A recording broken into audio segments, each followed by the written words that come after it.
Bob. Appreciate it, and we'll look forward to hopefully coming up to the brewery. And that basically rounds out our beer news and our interview for the day.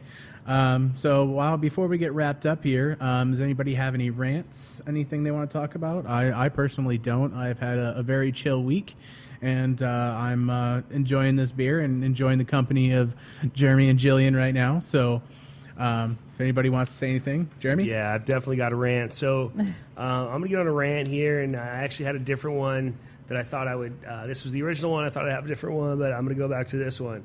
And this is something that is that I think about almost daily, and it's a rant that I wanted to go off. Now, I'm actually going to read from a sheet that I typed, and I'm probably much better, at least publicly, ad-lib than I am reading from something, but I wanted to try to be articulate. So here we go.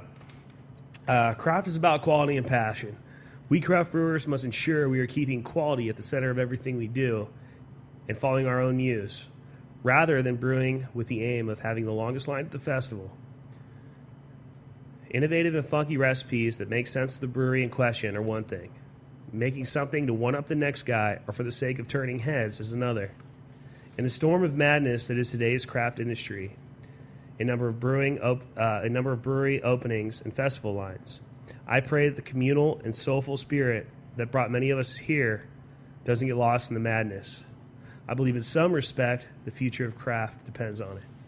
Well said. And that's just something that I think that's very well said. You know, I don't really think that's a rant. That's more of a final thought, really. And I agree. If you really do have to stick to the passion that got you into the industry, and the quality of the beer is what's going to always, elevate your business to the next level, whether you want to get bigger or you don't. So, that's... Well, it's being authentic, too, and Jeremy really speaks about being authentic, and you definitely bring that to the board.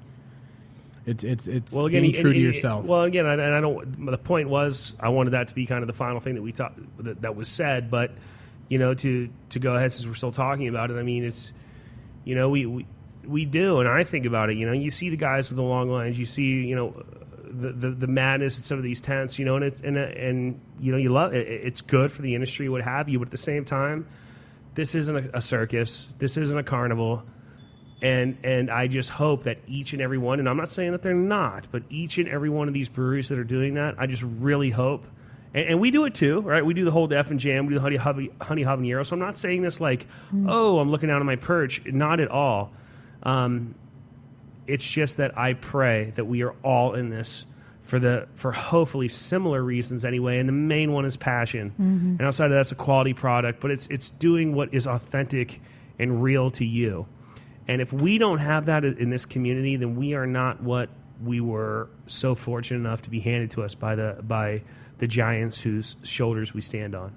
So that's really just something that I think about. I wanted to say, and there you go. So that's it. Profound. That was really good. It's perfect. Absolutely. All right, folks. Well, that pretty much wraps up the show for today. Jillian, you have anything you want to add to this evening? No, I think we're good. Just technology, man. Yeah, technology is a use your smartphones at the beer aisle, as we heard that's a big thing. Look out for new beers and make your way up to Tarpon Springs and see Bob, and hopefully his new location. And remember, life is too short to drink bad beer. That's damn true. Straight. Absolutely. All right, folks. Thank you very much. We're done. Cheers, guys. Have a good one, folks.